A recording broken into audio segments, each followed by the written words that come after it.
রাধে রাধে, জয় গীতা। তা আপনাদের শীট দেখবেন, 7 নম্বর একটা শীট আছে। সেই 7 নম্বর শীটের মধ্যে বিভিন্ন বাংলা অক্ষরের শুদ্ধ সংস্কৃত উচ্চারণ লেখা আছে। কেমন? আমরা যেহেতু সংস্কৃত একটা ভাষা, যে ভাষাটা মূলত সংস্কার করা হয়েছিল, ঠিক আছে? আজ থেকে হাজার হাজার বছর আগে মুনি ঋষিরা মানুষের মুখের ভাষাটাকে একটা নির্দিষ্ট ব্যাকরণিক নিয়মের মধ্যে নিয়ে আসেন, এবং একটা নির্দিষ্ট নিয়মকানুনের মধ্যে নিয়ে আসেন, এবং মানুষের মুখের ভাষাটাকে ওনারা সংস্কার করেন। অর্থাৎ যে ভাষাটাকে সংস্কার করে, যে ভাষাটাকে সংস্কার করা হয়েছিল, সেটাই হলো মূলত সংস্কৃত ভাষা। হাজার হাজার বছর আগে দেখা গেছে যে মানুষের মুখের ভাষা কোনো নির্দিষ্টতা ছিল না। মানুষ একজন আরেকজনের সাথে ইঙ্গিত আকারে কথাবার্তা বলতো। তারপরে একটা নির্দিষ্ট কোনো ব্যাকরণিক কোনো নিয়ম ছিল না কথাবার্তা বলার, বা কোনো একটা ভাষার একটা যেরকম ব্যাকরণিক বিভিন্ন রকমের এই গ্রামার থাকে, এইগুলা কোনো কিছু ছিল না। তা ওই মানুষের মুখের ভাষাটাকে তখন মুনি ঋষিরা কী করলেন, একটা নির্দিষ্ট নিয়মের মধ্যে নিয়ে এলেন, এবং সেই ভাষাটাকে সংস্কার করা হয়েছিল বিধায় তার নাম দিলেন সংস্কৃত ভাষা। এবং এই সংস্কৃত ভাষাটাকে মূলত দেবভাষাও বলা হয়ে থাকে। অর্থাৎ সমস্ত স্বর্গের দেবদেবীরাও মূলত এই সংস্কৃত ভাষাতেই কথা বলে থাকেন। পরমেশ্বর ভগবান শ্রীকৃষ্ণ এই সংস্কৃত ভাষাতেই কথা বলেছেন। ভগবান শ্রীরাম, উনিও সংস্কৃত ভাষাতেই কথা বলেছেন। অর্থাৎ আজ থেকে হাজার হাজার বছর আগে যে দশাবতার বা অবতারেরা যারা ছিলেন, রাম, কৃষ্ণ বা মহাভারতের যারা ছিলেন, তারা সকলেই এই সংস্কৃত ভাষাতেই কথা বলতেন।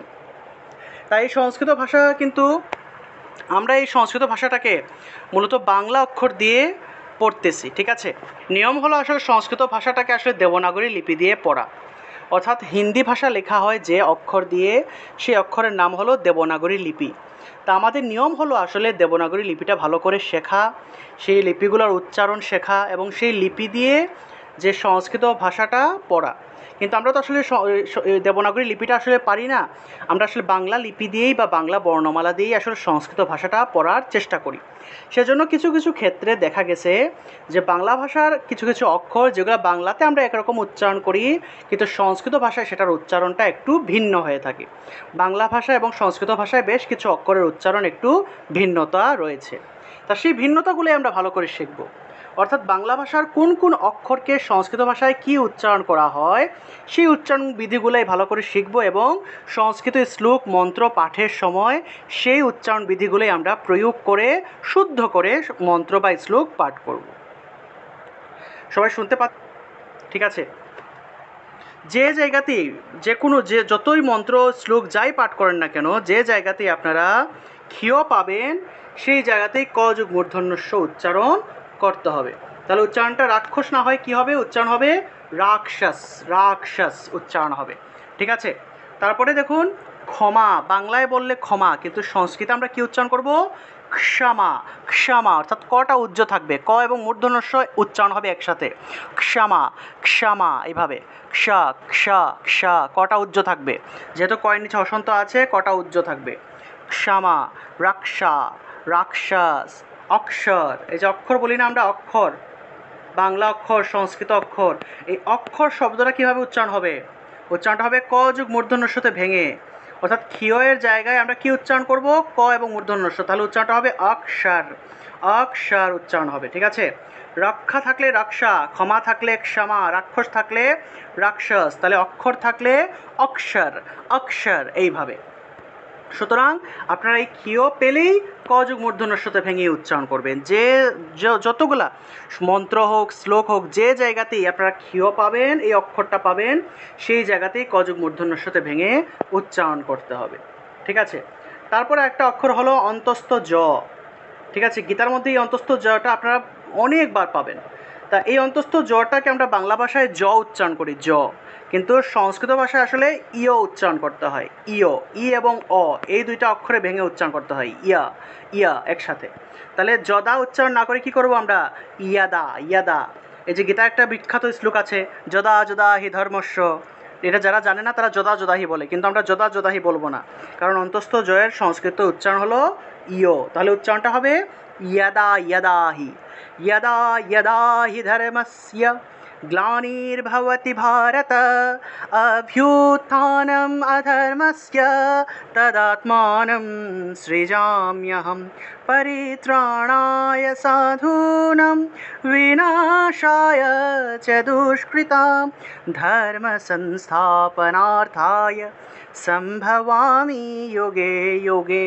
এই যে যুগে যুগে আছে না, সম্ভবামি যুগে যুগে আছে, এটা উচ্চারণ হবে যুগে যুগে। সম্ভবামি যোগে যোগে, যুগে যুগে থাকলে যোগে যোগে হবে, অর্থাৎ যে জায়গাতেই জ পাবো সেই জায়গাতেই ইয় উচ্চারণ করতে হবে। কেমন? তারপরে দেখুন যুদ্ধ, বাংলায় বললে যুদ্ধ, কিন্তু সংস্কৃতে কি উচ্চারণ করব? যুদ্ধ যুদ্ধ। বাংলায় বললে যুগী, বাংলায় যুগী বলা হয়, কিন্তু সংস্কৃতে উচ্চারণ করব যোগী যোগী। বাংলায় যুগী, সংস্কৃতে যোগী। ঠিক আছে? বাংলায় যুদ্ধ, সংস্কৃতে যুদ্ধ। এই সকল অক্ষরগুলো অবশ্যই খেয়াল রাখতে হবে।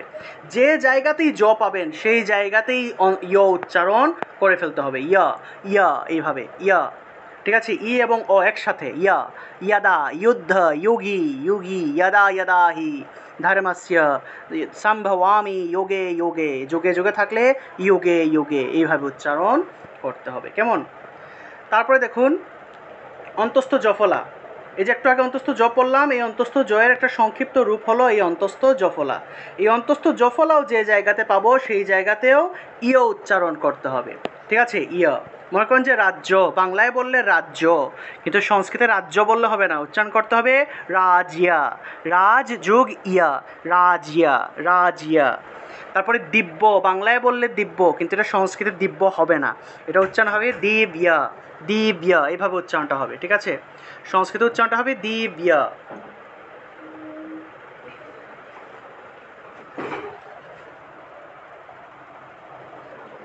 সংস্কৃত উচ্চারণটা হবে দিব্যা। তারপর দেখুন নৃত্য, বাংলায় বললে নৃত্য, কিন্তু সংস্কৃত উচ্চারণটা হবে নৃত্যা নৃত্যা। ঠিক আছে? নৃত্যা। যে জায়গাতেই জফলাটা পাবেন, যে অক্ষরের সাথেই এই জফলাটা পাবেন, জফলা পাওয়া মাত্রই ইয় উচ্চারণ করতে হবে। ঠিক আছে? জফলা পেলেই ইয় উচ্চারণ। মনে করেন যে নৃত্য আছে, বাংলায় বলে নৃত্য, আমরা তো বাংলায় তো অনেক ভুল উচ্চারণ করি। আমরা কি উচ্চারণ করি? নিত যুক্ত, নৃত্য উচ্চারণ করি আমরা, দুইটা তো উচ্চারণ করে ফেলি। নৃত্য, এটা উচ্চারণ করি আমরা, নিত যুক্ত নৃত্য উচ্চারণ করি, কিন্তু নৃত্য হবে না, এটা উচ্চারণটা হবে নৃত্যা নৃত্যা, অর্থাৎ জফলাটা উচ্চারণ হবে নৃত্যা। দিব্য, সংস্কৃত উচ্চারণ হবে দিব্যা দিব্যা। রাজ্য, সংস্কৃত উচ্চারণ হবে রাজিয়া রাজিয়া। ঠিক আছে? তারপর একটা শব্দ আছে ত্যাগ, ত্যাগ। ত যোগ জফলা যোগ আকার যোগ গ, ত্যাগ। এই ত্যাগ শব্দটা কীভাবে উচ্চারণ হবে? ত যোগ ইয়, এই জফলার পরিবর্তে ইয় উচ্চারণ করতে হবে। এখানে যেহেতু তটা একদম সামনে আছে, ঠিক আছে, ত যোগ ইয় এইভাবে উচ্চারণ করতে, এইভাবে তয়াগ এইভাবে উচ্চারণ করতে গেলে একটু কঠিন হয়, সেই ক্ষেত্রে এই রস্যইটাকে রস্যইকার হিসেবে ব্যবহার করবেন। উচ্চারণটা হবে ত্যাগ ত্যাগ, অর্থাৎ তয়ের সাথে জফলা, মনে করেন যে কোনো একটা অক্ষর একদম সামনে আছে। ঠিক আছে? এই সকল অক্ষরগুলো তো শব্দের শেষের দিকে ছিল বা মাঝখানে ছিল, কিন্তু এখানে তটা একদম শব্দের সামনে। তা সেই ক্ষেত্রে এই তয়ের সাথে জফলা আছে, জফলা থাকলে আমরা জানি ইয় উচ্চারণ করতে হয়। তা এই ইয় উচ্চারণের জন্য এই রস্যইটাকে আপনারা রস্যইকার হিসেবে ব্যবহার করতে পারেন। তা সেই ক্ষেত্রে ত রস্যইকার অন্তস্থ যোগ আকার যোগ্য, উচ্চারণটা হবে ত্যাগ, এইভাবে ত্যাগ উচ্চারণ হবে। ঠিক আছে? তো এর সাথে জফলা ছিল, জফলার পরিবর্তে আমরা রস্যইকার, রস্যই উচ্চারণের জন্য রস্যইকার ব্যবহার করেছি আর অন্তস্থ ব্যবহার করেছি, উচ্চারণটা হবে ত্যাগ। ঠিক আছে? আমরা তো ত্যাগ বলে ফেলি, ত্যাগ বলে ফেলি, এটা ত্যাগ হবে না, উচ্চারণ হবে ত্যাগ। তারপরে দেখুন রাজ্য আছে, উচ্চারণ হবে রাজিয়া রাজিয়া। দিব্য আছে, উচ্চারণ হবে দিব্যা। নৃত্য আছে, উচ্চারণ হবে নৃত্যা, এইভাবে। তারপরে দেখুন আমাদের বাংলা ভাষায় তিনটা স আছে, স। ঠিক আছে? একটা হলো দন্তস্ব, একটা হলো তালব্যস্য, একটা হলো মূর্ধন্যস্য। ঠিক আছে? তা এই দন্তস্ব হলো দন্তবর্ণ। ঠিক আছে? দন্ত শব্দের অর্থ হলো দাঁত, দন্ত শব্দের অর্থ দাঁত, অর্থাৎ এই শব্দটা উচ্চারণের ক্ষেত্রে আমার দাঁতের মধ্যে এসে বাতাস ধাক্কা লাগবে, অর্থাৎ দাঁতের ব্যবহার, দাঁতের সাহায্যে এই দন্তস্বটাকে উচ্চারণ করতে হবে। তাহলে উচ্চারণটা কীরকম হবে? দন্তস্ব যেহেতু দন্ত দিয়ে উচ্চারণ করতে হবে, তাহলে উচ্চারণটা হবে সা সা। আমরা যেরকম গান শেখার সময় সা রে গা মা বলি না, সা রে গা মা পা ধা নি সা, সা উচ্চারণ করি, তাই সায়ের ক্ষেত্রে দন্তস্বটাকে কিন্তু আমরা স উচ্চারণ করি, স। আমরা কিন্তু সা রে গা মা কিন্তু বলি না, সা বলি না, সা রে গা মা কিন্তু বলি না, আমরা স উচ্চারণ করি, সা বলি, সা। তা একইভাবে যে জায়গাতেই গীতা, চণ্ডী বা যে কোনো ধর্মগ্রন্থের যে মন্ত্র হোক, যে শ্লোক হোক, যে জায়গাতেই আপনারা দন্তস্ব পাবেন সেই জায়গাতেই স উচ্চারণ করতে হবে। ইংরেজি এস ও স এর মতো স উচ্চারণ করতে হবে, ঠিক আছে? মনে করেন যে এই আমরা বাংলায় বলি সকলও, এই যে সকল লিখছি না, বাংলায় সকলও বলে ফেলি, কিন্তু সকলও সংস্কৃতে বলা যাবে না, সংস্কৃতে বলতে হবে সকল, সকল, স উচ্চারণ করতে হবে। তারপরে দেখুন আমরা আমরা বাংলায় বলি সবাই, বাংলায় এইটাকে বলি আমরা সবাই, সবাই, কিন্তু সবাই বলা যাবে না, সংস্কৃতে বলতে হবে সবাই, সবাই, সকল, সকল, সর্ব, সর্ব। এই যে সর্ব আমরা কি বলি, সর্ব বলি, তো সর্ব বলা যাবে না, বলতে হবে সর্ব, সর্ব। অর্থাৎ যে জায়গাতেই দন্তস্ব পাবো সেই জায়গাতেই স উচ্চারণ করতে হবে। এটা হলো দন্তস্ব। যে স উচ্চারণ করলে কিন্তু বাতাসটা এসে দাঁতের মধ্যে ধাক্কা লাগে, ঠিক আছে? আমরা যে জায়গাতে আমরা যদি দন্তস্ব উচ্চারণ করি তাহলে দেখবেন বাতাসটা এসে দাঁতের মধ্যে ধাক্কা লাগে, তাহলে স উচ্চারণ করতে হবে, ঠিক আছে? এটা হলো দন্তস্বয়ের উচ্চারণ, এটা হলো একটা দন্তবর্ণ। তারপরে দেখুন এটা ক্লাস 9-10 বইয়ের মধ্যে আপনারা পাবেন, ঠিক আছে? এই কোন বর্ণ কোনটার কী উচ্চারণ স্থান এগুলো কিন্তু খুব সুন্দর করে লেখা আছে, কিন্তু আমাদের স্কুলের টিচাররা এই উচ্চারণ বিধিগুলো শেখায় না, ঠিক আছে? আমাদের স্কুলের টিচাররা দেখা যায় অনেক সময় এই যারা টিচাররা আছে তারা এরকম উচ্চারণটা শেখায় না ভালো করে, যে এটাকে দন্তস্ব কেন বলা হলো, দন্ত দিয়ে দাঁত দিয়ে উচ্চারণ করতে হবে বিধায় দন্তস্ব উচ্চারণ করতে হবে, এবং এই দন্তস্বের প্রকৃত উচ্চারণটা আসলে স। বাংলা ভাষাতেও আসলে স উচ্চারণ করা উচিত, কিন্তু আমরা তো আসলে স উচ্চারণ করে ফেলি, তালবস্যের মতো উচ্চারণ করে ফেলি। এই তিনটা স-এর 3 রকমের উচ্চারণ আছে বিধায় এই 3টা স বাংলা ভাষায় এসছে, কিন্তু আমরা এই 3টা স-কেই তালবস্যের মতো উচ্চারণ করি, অর্থাৎ নর্মাল স-এর মতো উচ্চারণ করি, ঠিক আছে? যদি একই উচ্চারণ হতো 3টার, তাহলে তো 3টা অক্ষর আসার কোনো দরকার ছিল না, একটা অক্ষর দিয়েই কিন্তু কাজ চলে যেত, কিন্তু 3টা অক্ষরের 3টা আলাদা আলাদা উচ্চারণ আছে বিধায় বাংলা ভাষায় 3টা অক্ষর ব্যবহার করা হয়েছে, কিন্তু আমরা প্রতিনিয়তই বাংলা ভাষাটা ভুল উচ্চারণ করে থাকি, ঠিক আছে? আমরা দন্তস্বকে স-এর মতো উচ্চারণ করে মূর্ধন্যস্বটাকেও স-এর মতো, তালবস্যের মতো উচ্চারণ করে ফেলি, কিন্তু এটা আমাদেরকে শিখতে হবে, এটা আসলে কেউ শেখায় না বিধায় আমরা ভুল উচ্চারণ করে ফেলি। যাই হোক, ঠিক আছে? আবার কলকাতায় যারা থাকে, কলকাতার মানুষের আবার দন্তস্বটাকেও আবার স উচ্চারণ করে, আমরা সবাই, সবাই ভালো আছি, ঠিক আছে? এরকম স অনেক সময় তারা স উচ্চারণ করে, আসলে দন্তস্বর উচ্চারণটা আসলে সই হবে। আর যখন আপনি তালবস্য ব্যবহার করবেন তখন এটা হলো তালব্য বর্ণ, অর্থাৎ তালু, তালু স্পর্শ করবে, জিহ্বাটা তালু স্পর্শ করবে, স, স এইভাবে উচ্চারণ হবে। বাঁশি, বাঁশি, বাঁশ, বাঁশি, এই যে তালবস্য দিয়ে উচ্চারণ করতে হয়, ঠিক আছে? যে জায়গাতেই তালব্যস্য পাবেন সেই জায়গাতেই স উচ্চারণ করতে হবে, এটা এটা হলো তালব্য বর্ণ, ঠিক আছে? তালু স্পর্শ করবে, উপরের মাড়ির উপরের দিকে পেছনের দিকে যে তালু আছে তালু স্পর্শ করবে, জিহ্বাটা উপরের দিকে তালু স্পর্শ করবে, ঠিক আছে? তারপরে হলো মূর্ধন্যস্য, মূর্ধা, ঠিক আছে? আমাদের জিহ্বাটাকে উল্টালে যে যে উপরের দিকে অংশটা স্পর্শ করে সেটা হলো মূর্ধা। সহজভাবে যদি আমি বুঝাই তাহলে আমরা যে ট, ঠ উচ্চারণ করি, ট, ঠ, ড, ঢ, এই সকল বর্ণগুলো উচ্চারণের সময় দেখবেন জিহ্বাটা উল্টে যায়। আপনি ট উচ্চারণ করেন, ঠ উচ্চারণ করেন, দেখবেন জিহ্বাটা উল্টে যাচ্ছে, ঠিক আছে? আমাদের মুখের ভিতরের জিহ্বাটা উল্টে যায়, উল্টে উপরের দিকে মূর্ধা স্পর্শ করে, জিহ্বা উল্টালে পরে উপরের দিকে যে জায়গাটা স্পর্শ করছে সেটা হলো মূর্ধা, তাহলে সা উচ্চারণটা হবে সা, অর্থাৎ জিহ্বা উল্টিয়ে মূর্ধন্যস্য উচ্চারণ করতে হয়। জিহ্বা উল্টিয়ে স উচ্চারণ করলে যে উচ্চারণটা আসে সেটা হলো মূর্ধন্যস্য উচ্চারণ।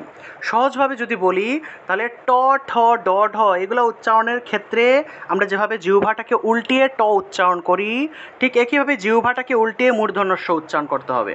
উচ্চারণটা হলো স, স, কৃষ্ণা, কৃষ্ণা, এইভাবে কৃষ্ণা, এভাবে উচ্চারণ করতে হবে। কৃষক, কৃষক, কৃষ্ণা, কৃষ্ণা, এইভাবে, অর্থাৎ জিহ্বাটা উপরের মূর্ধা স্পর্শ করে স উচ্চারণ করতে হয়, কৃষ্ণা, কৃষ্ণা, এইভাবে, ঠিক আছে? আমি আপনাদেরকে একটা ভিডিও দিব, সেই ভিডিওতে আমি খুব সুন্দর করে উচ্চারণ করে দেখিয়েছি যে কীভাবে মূর্ধন্যস্য উচ্চারণ করতে হয়। ভিডিওটা আমি এখনই আপনাদেরকে দিয়ে দিচ্ছি, এই ভিডিওটা আপনারা দেখে ভালো করে শিখবেন, ঠিক আছে? যে মূর্ধন্য স, তারপর মূর্ধন্য কীভাবে উচ্চারণ করতে হয়, মূর্ধন্য, মূর্ধা, এটা এই দুইটাই মূর্ধা বর্ণ, ঠিক আছে। ট, ঠ, ড, ঢ এইগুলোও কিন্তু মূর্ধা বর্ণ, মূর্ধা, এগুলো মূর্ধা দিয়ে স্পর্শ, মূর্ধা দিয়ে উচ্চারণ করতে হয়। ট, ঠ যে উচ্চারণ করি এগুলো কিন্তু মূর্ধা স্পর্শ করে আমরা উচ্চারণ করে থাকি। একইভাবে মূর্ধন্য স একটা মূর্ধা বর্ণ, মূর্ধন্য বর্ণ, ঠিক আছে। তারপরে এই মূর্ধন্য যেটা ন, যেটা দন্তন্য, একটা দন্তন্য মানে হলো দাঁত দিয়ে, দন্তন্য দাঁত দিয়ে উচ্চারণ করতে হয় ন, আরেকটা হলো মূর্ধন্য একটা আছে, মূর্ধন্যটা কিন্তু মূর্ধা দিয়ে জিহ্বা উল্টিয়ে উচ্চারণ করতে হয়, মূর্ধন্য, ঠিক আছে। আমি আপনাদেরকে একটা ভিডিও দিচ্ছি, ওই ভিডিওটা সবাই দেখবেন। ওই ভিডিওতে খুব সুন্দর করে বলা হয়েছে কিভাবে আপনারা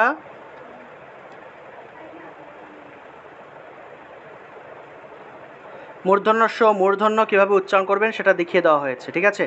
ভিডিওটা দিয়েছি আপনাদের গ্রুপে, ভিডিওটা যাচ্ছে, আপনারা অবশ্যই ভিডিওটা দেখবেন, কেমন। আচ্ছা, যাই হোক, তাহলে দন্তস্ব স এইভাবে উচ্চারণ করবো, স, সকল, সবাই, সর্ব, এইভাবে। তালবস্য উচ্চারণ হলো নর্মালি আমরা যেভাবে স উচ্চারণ করি, সাধারণত স যেভাবে উচ্চারণ করা হয়, বাসি, বাস, এইভাবে। তারপরে মূর্ধন্য স হলো জিহ্বা উল্টিয়ে উচ্চারণ করতে হয়, ঠিক আছে। স, কৃষ্ণা, কৃষ্ণা, এইভাবে। মূর্ধন্য স্বর উচ্চারণটা কীভাবে করবেন সেটার একটা ভিডিও আমি দিয়েছি, ভিডিওতে আমি দেখিয়ে দিয়েছি কীভাবে জিহ্বা উল্টিয়ে উচ্চারণ করবেন, ভিডিওটা আপনারা দেখবেন, আপনাদের গ্রুপে ভিডিওটা যাচ্ছে, কেমন।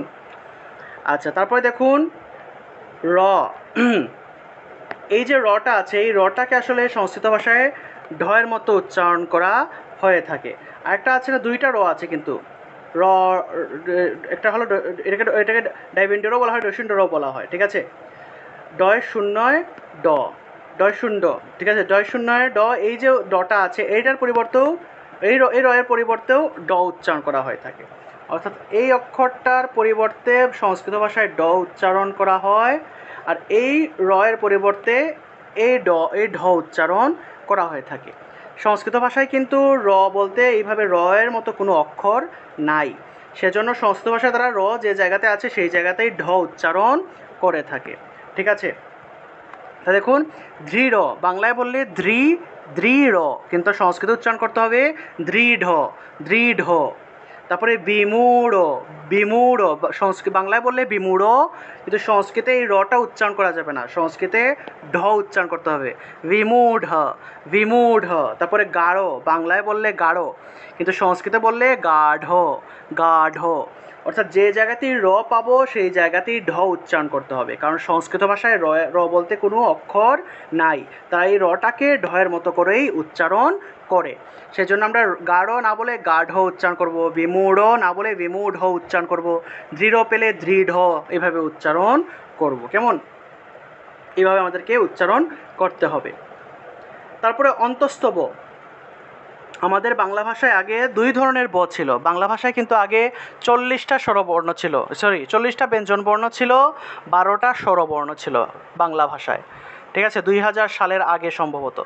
এগুলাকে ঈশ্বরচন্দ্রীয় বর্ণমালা বলা হতো। 40টা ব্যঞ্জনবর্ণ আর 12টা স্বরবর্ণ।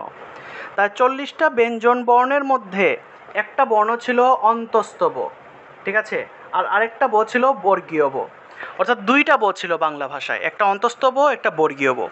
কিন্তু দেখা গেছে আমাদের বাংলা ভাষায় অন্তস্থ বয়ের ব্যবহার তেমন নাই, কেউই অন্তস্থ বটাকে তেমন ব্যবহার করে না, সেজন্য কি করা হয়েছে, বাংলা একাডেমি, বাংলাদেশের যারা এই বাংলা ভাষাটাকে যারা নিয়ন্ত্রণ করে বা বাংলা ভাষার শব্দগুলোকে যারা নিয়ন্ত্রণ করে তারা হলো বাংলা একাডেমি।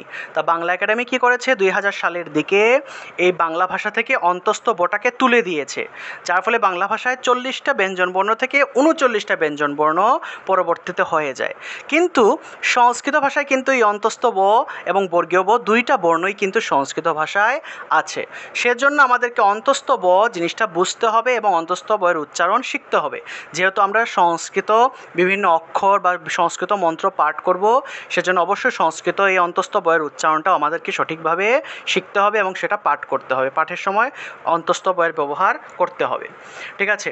এটা হলো ব্যঞ্জনবর্ণ। আর স্বরবর্ণের মধ্যে 12টা স্বরবর্ণ ছিল, তার মধ্যে একটা স্বরবর্ণ ছিল এটাকে রসল্লীয় বলা হতো, এটা নয়ের মতো ছিল, অক্ষরটা ছিল নয়ের মতো, ঠিক আছে, এইভাবে নয়ের মতো একটা অক্ষর ছিল, এগুলো আপনারা পাবেন, যদি খুঁজেন পাবেন, এরকম নয়ের মতো একটা অক্ষর ছিল স্বরবর্ণের মধ্যে, ঠিক আছে, এই বর্ণটারও বাংলা ভাষায় তেমন ব্যবহার নেই বিধায় স্বরবর্ণ থেকে এই নয়ের মতো অক্ষরটাকে তুলে দেওয়া হয়েছে এবং স্বরবর্ণ তারপরে 11টা হয়েছে। ঠিক আছে, আচ্ছা যাই হোক, তা দেখুন এই অন্তস্থ বকে মূলত ওয়া হিসেবে উচ্চারণ করা হয়। ওয়া, ওয়া মানে হলো, দেখুন সাধারণত আমরা ব যে উচ্চারণ করি, মনে করেন যে সর্ব বা সর্ব, যে ব উচ্চারণ করলাম, বা বই, বাবা, এই যে বই বা সর্ব উচ্চারণ যে করলাম, এই ব উচ্চারণের ক্ষেত্রে, ব উচ্চারণের ক্ষেত্রে আমার কিন্তু ব হলো একটা অষ্টবর্ণ। অষ্ট মানে হলো ঠোঁট, অষ্ট শব্দের অর্থ হলো ঠোঁট, ব হলো একটা অষ্টবর্ণ। ঠিক আছে, বর্গীয় ব, বর্গীয় ব হলো অষ্টবর্ণ।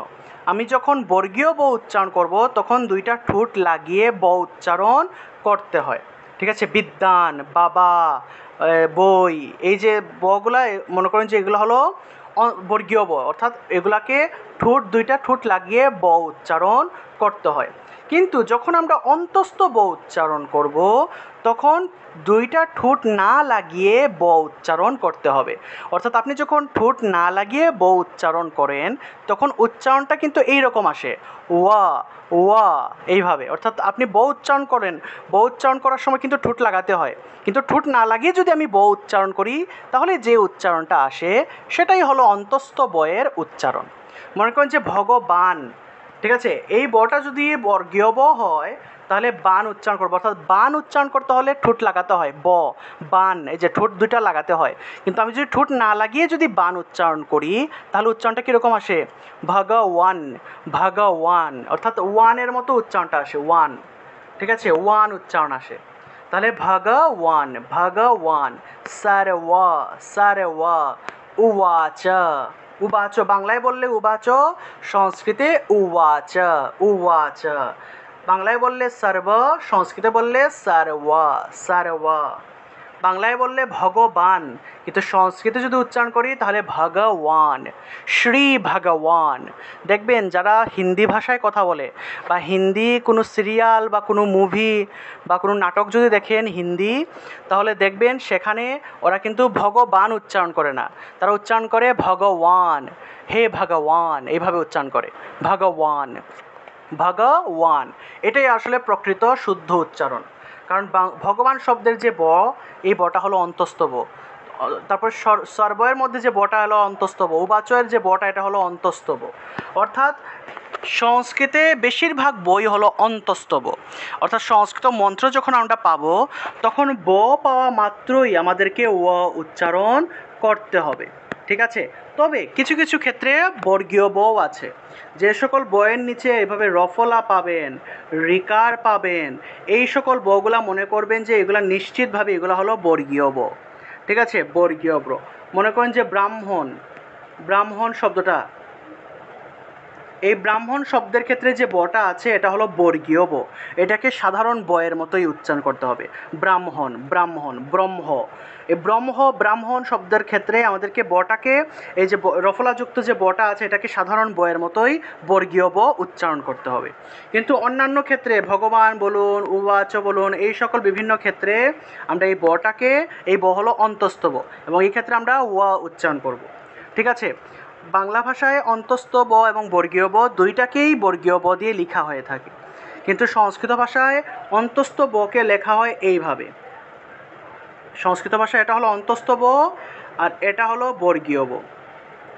সংস্কৃত ভাষায় এটা হলো বর্গীয় ব, অর্থাৎ এইভাবে পেট কাটা থাকে, বর্গীয় বটা পেট কাটা থাকে, আর এটা হলো অন্তস্থ ব। এটা হলো সংস্কৃত ভাষার অন্তস্থ ব, এটা হলো বর্গীয় ব। অর্থাৎ আমরা যদি সংস্কৃত ভাষায় দেবনাগরী লিপি দিয়ে যদি এই গীতায় শ্লোকগুলো যদি পড়তাম তাহলে আমরা সহজেই বুঝতে পারতাম যে কোনটা বর্গীয় ব আর কোনটা অন্তস্থ ব। কিন্তু বাংলা ভাষায় কিন্তু বোঝার কোনো উপায় নাই, সেজন্য বোঝার একটাই উপায়, সেটা হলো যতগুলা ব পাবেন সেগুলাকে ওয়া রূপে উচ্চারণ করবেন, আর যে সকল বয়ের নিচে রফলা পাবেন, রিকার পাবেন, সেইগুলাকে সাধারণ ব হিসেবে উচ্চারণ করবেন। ঠিক আছে, এছাড়া অন্তস্থ ব নিয়ে আমি আপনাদেরকে একটা নোট দেবো, সেই নোটটাও ভালো করে পড়বেন। আগামী ক্লাসেও অন্তস্থ বটা আবার দেখিয়ে দিব। ঠিক আছে, আপাতত মনে রাখেন যে অন্তস্থ ব থাকলে ওয়া উচ্চারণ করতে হয়, অর্থাৎ ঠোঁট না লাগিয়ে ব উচ্চারণ, ঠোঁট না লাগিয়ে ব উচ্চারণ করলে যে উচ্চারণটা সেটা হলো অন্তস্থ বয়ের উচ্চারণ। ঠিক আছে, আচ্ছা তারপরে দেখুন বফলা, বফলা, ঠিক আছে। দেখবেন বিভিন্ন অক্ষরের নিচে এইভাবে ব থাকে, এগুলাকে বলা হয় বফলা, ঠিক আছে, বফলা, ফলা চিহ্ন। তা এই বফলার উচ্চারণটা মূলত উয় রূপে হয়ে থাকে, উয়। মনে করেন যে দয়ের নিচে বফলা আছে, তাহলে দ যুগ উ যুগ অ উচ্চারণ করতে হবে। তাহলে মনে করেন যে দ্বাদশ, বাংলায় বললে দ্বাদশ, কিন্তু সংস্কৃতে উচ্চারণ করতে হবে কি, দয়ের নিচে বফলা আছে তাহলে দুয় উচ্চারণটা আসবে। অর্থাৎ দ তারপরে উ উচ্চারণের জন্য রস্যৌকার ব্যবহার করা হয়েছে। এই যে দয়ের পরে উ উচ্চারণ আসবে, উ উচ্চারণের জন্য রস্যৌকার ব্যবহার করেছি, আর অ উচ্চারণের জন্য অন্তস্থ ব্যবহার করা হয়েছে। তাহলে দ্বাদশ থাকলে উচ্চারণটা হবে দ্বাদশ, দ্বাদশ, এইভাবে। তারপরে ত্বক আছে, বাংলায় বললে ত্বক, কিন্তু সংস্কৃত উচ্চারণটা হবে ত্বক, ত্বক। তয়ের নিচে বফলা আছে তাহলে তুয় উচ্চারণটা হবে ত্বক, ত্বক, এইভাবে উচ্চারণটা হবে, ঠিক আছে। বাংলায় বললে দ্বাদশ, সংস্কৃত উচ্চারণ হবে দ্বাদশ, দ্বাদশ, এইভাবে। তারপর ত্বক উচ্চারণ হবে ত্বক, ত্বক, এইভাবে।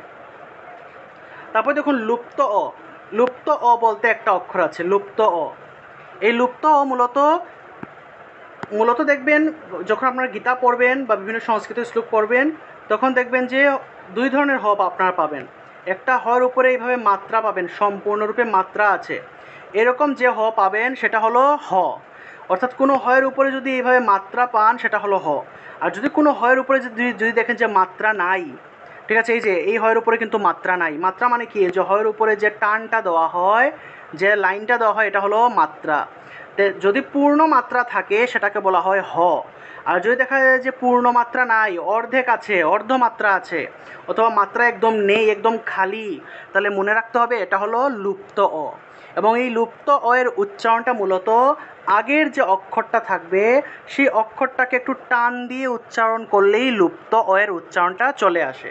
মনে করেন যে এখানে গত, এটাকে হ বলা যাবে না। কেন হ বলা যাবে না? কারণ উপরে অর্ধেক মাত্রা আছে, পূর্ণ মাত্রা নাই, ঠিক আছে। সেজন্য এটার উচ্চারণটা হবে গত পিবা। অর্থাৎ এই যে লুপ্ত অ এর আগের যে অক্ষরটা থাকবে সেটাকে একটু টান দিয়ে উচ্চারণ করতে হয়। উচ্চারণটা হবে গত পিওয়া, গত পিওয়া। শ্রেয়োহম, শ্রেয়োহম, এই যে শ্রেয়, ওতে গিয়ে টান দিতে হবে, শ্রেয়োহম, গত পিওয়া, শ্রেয়োহম, এইভাবে। ওতে গিয়ে টান দিতে হবে, ততে গিয়ে টান দিতে হবে, গত, ততে গিয়ে একটু টান দিলেই লুপ্ত অ এর উচ্চারণটা চলে আসে, গত পিবা। এই যে তো উচ্চারণ করলে একটা অটোমেটিকভাবে একটা লুপ্ত একটা অ উচ্চারণ আসে, গত, এই যে অ এর মতো একটা উচ্চারণ আসে, এটাকে বলা হয় লুপ্ত অ। অর্থাৎ অটা লুপ্ত হয়ে গেছে, অটা উজ্জ, অ এর উচ্চারণটা উজ্জ আছে এখানে। তাহলে গত, গত পিওয়া, শ্রেয়োহম, শ্রেয়োহম, এটা হলো লুপ্ত অ এর উচ্চারণ, ঠিক আছে। তাহলে আমরা কী কী শিখলাম? বফলা, বফলার উচ্চারণটা কি উ রূপে হবে, তাহলে দ্বাদশ থাকলে দ্বাদশ, ত্বক থাকলে ত্বক, এইভাবে উচ্চারণটা হবে। তারপরে র থাকলে উচ্চারণটা হবে ঢ, র থাকলেই ঢ উচ্চারণ হবে। তারপর আরেকটা ড আছে না, ওই ড যদি থাকে, ওই যে একটা ড, ওই ড থাকলেই, সরি, একটা যে র আছে ওই র থাকলেই ঢ উচ্চারণ হবে, ড উচ্চারণ হবে। এই র থাকলে ড উচ্চারণ, এই র থাকলে ঢ উচ্চারণ হবে, ঠিক আছে। তারপর অন্তস্থ ব থাকলে ওয়া রূপে উচ্চারণ হবে, ওয়া, ওয়া। তারপরে জফলা থাকলে ইয় উচ্চারণ হবে, ইয়, রাজিয়া, দেবিয়া, নৃত্যা, এইভাবে। তারপরে দন্তস্ব থাকলে স উচ্চারণ, তালবস্য থাকলে সাধারণ স এর মতো উচ্চারণ, মূর্ধন্যস্ব থাকলে মূর্ধা দিয়ে উচ্চারণ, স, স, এইভাবে উচ্চারণ হবে। আপনাদের গ্রুপের মধ্যে দেখুন আমি ভিডিও দিয়েছি, ভিডিওটা চলে গেছে, এই ভিডিওটা দেখে আপনারা ভালো করে শিখবেন। তারপরে ক্ষিয় থাকলে ক্ষ উচ্চারণ হবে, ক্ষ। রক্ষা থাকলে রাক্ষা, ক্ষমা থাকলে ক্ষমা, রাক্ষস থাকলে রাক্ষস, এইভাবে উচ্চারণ করতে হবে। তারপরে দেখুন অন্তস্থ জ থাকলে ইয় উচ্চারণ করতে হবে, যোদা, যোদা থাকলে ইয়াদা, ইয়াদা, যুদ্ধ থাকলে যুদ্ধ, যোগী থাকলে যোগী, এইভাবে উচ্চারণ করতে হবে, ঠিক আছে। আজকে মনে একটু বেশি হয়ে গেছে না? আপনাদের কাজ হলো, আপনারা এই যে 8টা অক্ষর দিলাম, আগামী দিন আপনাদের বাকি অক্ষরগুলো সবগুলো কমপ্লিট করে দিব। সেটার মধ্যে আরও প্রায় আরও 7-8টা অক্ষর আছে, সেগুলো আপনাদেরকে আগামী ক্লাসে কমপ্লিট করাবো, ঠিক আছে। এখন আপনাদের কাজ হলো, এই যে দেখুন আমি ক্ষিয় দিয়ে এখানে 3টা শব্দ গঠন করেছি এবং এই শব্দগুলোর উচ্চারণ লিখেছি। আপনাদের কাজ হলো এই ক্ষিয় দিয়ে আপনারা 10টা শব্দ এইভাবে গঠন করে সেগুলোর উচ্চারণ লিখবেন এবং উচ্চারণগুলো রেকর্ড করে আমাকে পাঠাবেন, ঠিক আছে।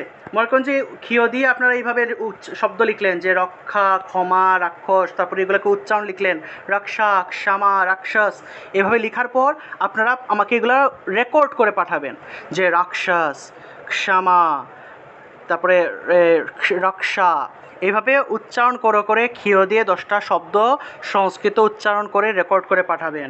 অন্তস্থ জ দিয়ে 10টা শব্দ গঠন করবেন, 10টা শব্দ লিখবেন, যুদ্ধ, যোগী, যোদা যোদা, এইভাবে আমি যেরকম লিখেছি এভাবে আপনারা 10টা শব্দ লিখে এগুলোর উচ্চারণ লিখবেন। লেখার পরে এগুলা তো ছবি তুলে আমাকে পাঠাবেন, পাশাপাশি সেগুলার ভয়েস রেকর্ড করে হোয়াটসঅ্যাপে দেখবেন ভয়েস রেকর্ড পাঠানো যায়, সেগুলোর ভয়েস রেকর্ড করেও আমাকে পাঠাবেন। ঠিক আছে? এতে করে আমি বুঝতে পারবো যে আপনাদের উচ্চারণগুলো হচ্ছে কি না। এটা হলো আপনাদের বাড়ির কাজ, আপনাদের হোমওয়ার্ক। ঠিক আছে? আপনারা সবাই অবশ্যই অবশ্যই এই প্রত্যেকটা যে অক্ষরগুলো দেখালাম এগুলা দিয়ে 10টা করে শব্দ গঠন করে